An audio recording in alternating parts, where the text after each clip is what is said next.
पापाचार कर रहे हैं, दुष्टता कर रहे हैं, माया माया में पड़े हुए हैं। जीव असुरताम गतः, सब असुर हो गए हैं संसार के लोग। इस कलयुग के लोग असुर बन गए हैं महाराज।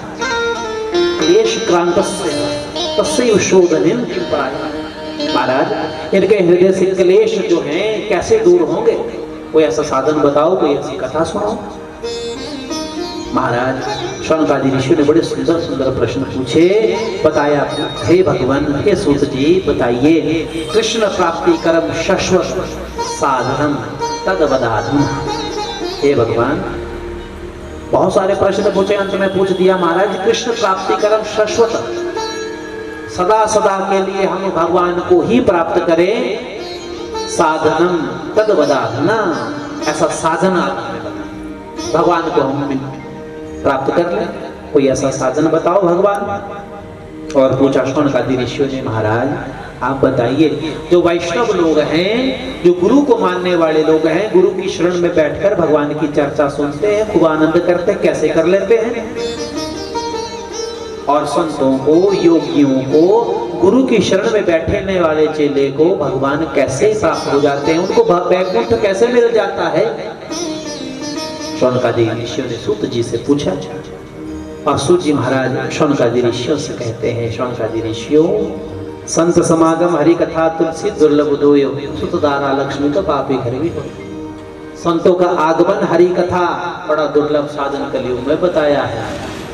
हरि की कथा और संतों का आगमन, ब्राह्मणों के चरण तुम्हारे घर में पड़ जाए, समझ लेना कोई भगवान का, कोई पूर्व जन्म में कोई तुमने शुभ कर्म किया और हरि कथा तुम्हारे घर में हो जाए, बड़े दुर्लभ साधन कलयुग में बताए गए।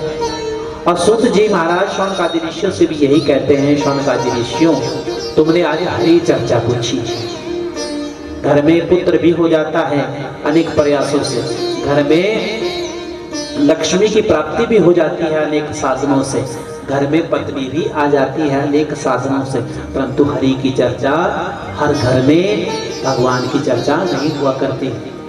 किसी किसी को ही भगवान ऐसा ज्ञान, ऐसा उसके पापों को नष्ट करने के लिए भगवान ऐसा साधन देते हैं, ऐसी सामर्थ्यता देते हैं जिससे उसके घर में भगवान की कथा होती है। शौनकादि ऋषियों से सूत जी कहते हैं, शौनकादि ऋषियों श्रवण करें। काल व्याल मुख ग्रास त्रास निर्णास हेतवे श्रीमद् भागवतम शास्त्रम कलो कीरेण भाषितम। हमारे हृदय में जो कील के समान ये जितने भी पाप एक कील के समान जो लगे हुए हैं, इस कील को अगर तुम निकालना चाहते हो, हम सब इस पापों में काल व्याल मुख ग्रास त्रास निर्णास हेतवे काल के मुख में पड़े हुए हैं, और इस काल के मुख से यदि तुम निकलना चाहते हो तो एक साधन बताया, भगवान की कथा को श्रवण करो। और बताया सूत जी शौनकादि ऋषियों से कहते हैं, जन्मांतरे भवेत पुण्यम तदा भागवतम लभे। जन्मांतरे भवेत पुण्यम तदा भागवतम लभे। जब जन्म जन्म का कोई पूर्व जन्म का कोई भाग्य उदय होगा, तब जाकर ये हरि की कथा सुनने को मिलेगी। सबके भाग्य की बात नहीं है भैया, सबको ये कथा प्राप्त नहीं होती है। जन्मांतरे भवेत पुण्यम तदा भागवतम लभे। जब भाग्य उदय हुआ, आज हम सबका भाग्य उदय को पूर्व जन्म का हुआ, हरि की चर्चा हमें सुनने को मिल रही है, बड़े भाव से हम सब श्रवण कर रहे हैं। शौनकादि ऋषियों ने, सूत जी महाराज शौनकादि ऋषियों से कहते हैं, शौनकादि ऋषियों, एक समय की बात, भगवान की चर्चा, शुकदेव जी जब भगवान की चर्चा परीक्षित को सुनाने लगे, तो शौनकादि ऋषियों को क्या घटना घटी कि वहां पर शुकदेव बाबा आसन पर बैठे हैं, परीक्षित जी महाराज चरणों में बैठे हैं, 7 दिन में मरने का श्राप लगा था। और परीक्षित को कथा सुनाने ही वाले थे, उसी समय देवता लोग, इंद्र आदि सभी देवता स्वर्ग को छोड़कर हाथ में अमृत का घड़ा लेकर शुकदेव के चरणों में पधारे, या शुकदेव के चरणों में प्रणाम। गुरुजी प्रणाम। शुकदेव ने पूछा, अरे देवताओं, किस प्रयोजन से तुम यहाँ आए? इंद्र ने कहा, महाराज कोई प्रयोजन नहीं है। शुकदेव कहते हैं, मैं जानता हूं। अरे इंद्र, तुम ऐसे छलिया हो और सभी देवता ऐसे छलिया हैं, बिना प्रयोजन के तुम कहीं भी नहीं जाते। मन में क्या है बताओ? इंद्र ने कहा महाराज, परीक्षित को मरने का श्राप लगा है, परीक्षित को मरने का श्राप लगा है। हम ये अमृत का घड़ा लेकर आए हैं। समुद्र मंथन हुआ, फिर अमृत निकला। राक्षसों ने मिलकर, देवताओं ने मिलकर समुद्र मंथन किया, अमृत निकला। उस अमृत का घड़ा लेकर देवता पधार गए, सुखदेव के चरणों में किया प्रणाम, कहा महाराज ये अमृत परीक्षित को पिला दो। सुखदेव ने कहा अमृत तो मैं पिला दूं, पर बदले में क्या चाहिए तुम्हारे? देवताओं ने कहा महाराज ये जो भागवत रूपी अमृत जो आप परीक्षित को पिलाने वाले हैं, ये अमृत आप हमें पिलाओ, और इसको तो मरने का श्राप लगा है, इसको ये अमृत पिलाओ। सुखदेव ने कहा इंद्र मैं जानता हूं तुम बिना प्रयोजन के कहीं नहीं जाते। और इधर परीक्षित मन ही मन विचार कर रहे हैं, देवताओं राक्षसों में समुद्र मंथन हुआ, ये बड़ी मुश्किल से ये अमृत निकला और बड़ी सरलता से मुझे अमृत पिलाने के लिए देवता लोग आ गए। अवश्य ही जो मेरे गुरुदेव जो सुखदेव बाबा मुझे जो अमृत पिलाने वाले हैं वो श्रेष्ठ है।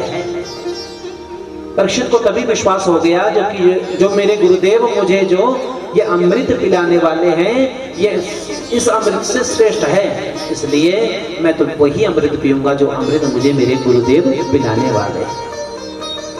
ये तो रही परीक्षित की बात और ये रही इंद्र की बात। परंतु और तो और छोड़िए, इधर ब्रह्मा जी को भी मोह हो गया कि भागवत रूपी अमृत कोई इतना बड़ा अमृत है कि ये जो देवताओं राक्षसों ने जो अमृत निकाला इससे भी बड़ा श्रेष्ठ है। क्या किया ब्रह्मा जी ने? सत्यलोकम तुलाम बद्धा, अपने ब्रह्मलोक में तोलने को लिया और उस तोलने में एक पलड़े पर भागवत को रखा और दूसरे पलड़े पर अनेक वेद उपनिषदों को शास्त्रों को रख दिया। गीता तक को ग्रंथ को दूसरे पलड़े में रखा। परंतु श्रीमद् भागवत रूपी जो ग्रंथ का पलड़ा था वो भारी रहा। ब्रह्मा जी का मोह भी दूर हुआ, परीक्षित को विश्वास हुआ जो गुरुदेव मुझे अमृत पिलाने वाले हैं वही अमृत का मैं पान करूंगा।